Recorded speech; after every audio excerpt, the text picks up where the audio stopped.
नमस्कार, आवाज इंडिया में आप सभी का स्वागत है। मैं हूं सीमा। मीरा भाईंदर की 200 करोड़ की जमीन को लेकर महाराष्ट्र की सियासत में जबरदस्त हलचल मच गई है।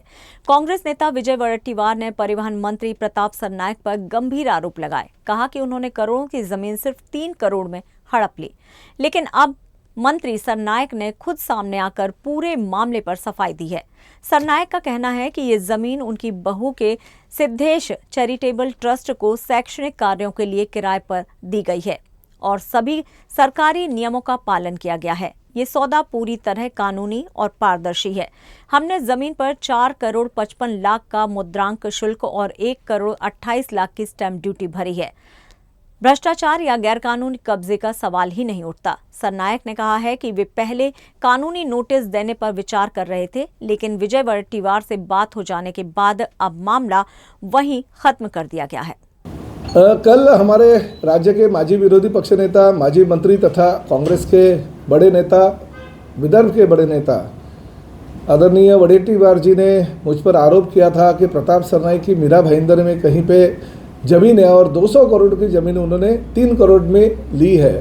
तो मैं भी सोच रहा था कि भाई मेरे नाम पे तो कोई ज़मीन मीरा भाईंदर में नहीं है और मेरे ऊपर क्यों ऐसा आरोप हो रहा है।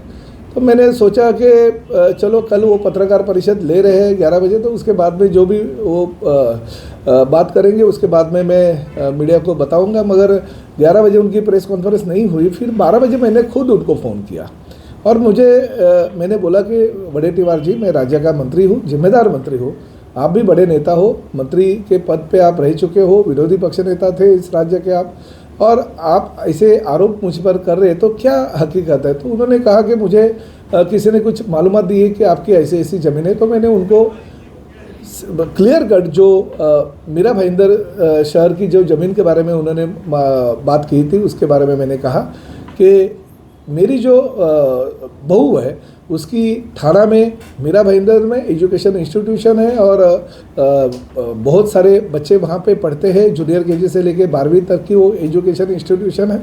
और इस दौरान जब भी 2023 में राज्य शासन का एक जीआर निकला और एजुकेशन पर्पज़ के लिए कुछ अच्छी संस्थाएं शहर में आना चाहिए ऐसा तय किया गया, तभी राज्य शासन के माध्यम से ठाणे जिलाधिकारी ने एक निविदा प्रक्रिया की थी और राज्य के अलग अलग जगह से कुछ एजुकेशन इंस्टीट्यूट को उन्होंने आह्वान किया था।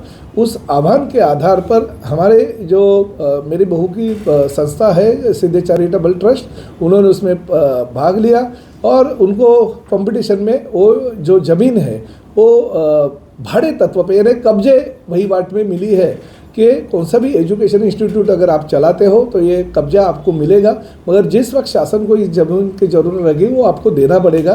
तो जूनियर केजी से लेके 12वीं तक का आप स्कूल यहाँ पे चला सकते हो, कॉलेज यहाँ पे चला सकते हो। तो उन्होंने वो मंजूर किया और 4 करोड़ 55 लाख रुपया की राशि जो है राज्य शासन को दे दी। उसमें 1 करोड़ वो उसके व्यतिरिक्त वो 455 प्लस 1 करोड़ 28 लाख रुपए की स्टैम्प ड्यूटी भर के उन्होंने रजिस्ट्रेशन किया।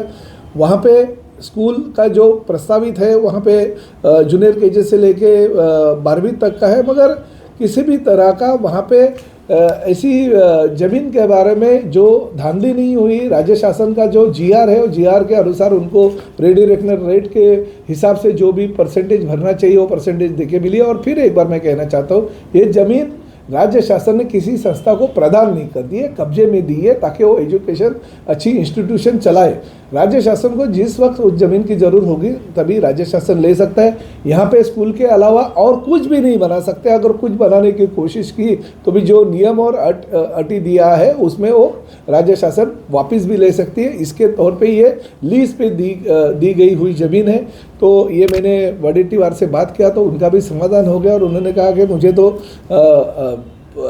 किसी लोगों ने ये जो गलत इन्फॉर्मेशन दी थी, मगर जो सही इन्फॉर्मेशन आपने दी रहेगी वो सही होगी। इसलिए मैं हमारे जो नेता है एकनाथ शिंदे जी, उनसे बात किया। उनका भी यही कहना था कि जो हकीकत है लोगों के सामने आनी चाहिए। हमारी जो बात है, क्योंकि प्रताप सरनाईक के नाम पे आरोप हो गया, मगर प्रताप सरनाईक का तो उसमें कुछ भी नहीं है। फिर भी मेरा अगर कुछ भी नहीं है, मेरे बहू का अगर एजुकेशन इंस्टीट्यूशन है और उनको सभी जो प्रक्रिया है वो प्रक्रिया पूरी करके अगर उनको कुछ ज़मीन लीज पे अगर मिली है तो वो मालूमात भी आपके सामने रखनी चाहिए ताकि लोगों के मन में और जो नागरिक हमारे हैं उनके कोई मन में संभ्रम नहीं होना चाहिए। कुछ लोगों ने पॉलिटिकल माइलेज लेने के लिए शायद ऐसा स्टंट किया रहेगा, मगर ठीक है, मंत्री है, मंत्री के ऊपर तो आरोप होते रहते हैं, मगर जो अगर सच्चाई अगर आपके सामने रखेंगे या आपके माध्यम से अगर लोगों के सामने जाएंगे तो मुझे लगता है आरोप का खंडन होना चाहिए। और एकनाथ शिंदे साहब ने मुझे आरोप का खंडन करने के लिए कहा, इसलिए मैं आपके सामने आया हूँ। मगर निश्चित रूप से जो भी चीज़ें हैं वो चीज़ें किसी भी तरह की उसमें गलतियाँ नहीं होगी।